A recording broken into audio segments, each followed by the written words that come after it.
Di saat sebagian petani menghadapi tantangan perubahan musim, sebuah kebun melon di kota Prabu Muli justru tetap produktif. Menggunakan metode greenhouse, tanaman melon tumbuh optimal dan kini menjadi daya tarik wisata petik bagi masyarakat.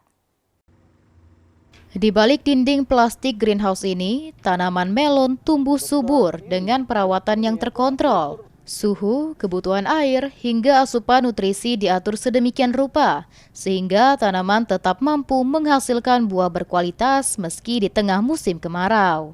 Melon jenis sweet lavender menjadi salah satu hasil unggulan dengan rasa manis dan ukuran buah yang seragam. Tak hanya menghasilkan panen, kebun melon ini juga dikembangkan menjadi wisata petik melon. Masyarakat dapat datang dan merasakan langsung pengalaman memetik buah dari pohonnya.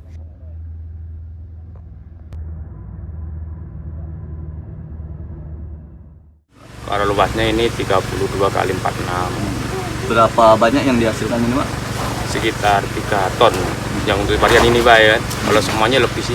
Kalau di musim kemarau saat ini, Pak, ada kendala, Pak, untuk penanaman melon ini? Alhamdulillah nggak ada sih, karena kemarau kan airnya ada dari sumur bor kan, jadi alhamdulillah cukup lah. Kalau kualitas buah nih, Pak, bagus di musim kemarau ini apa dia di musim penghujan?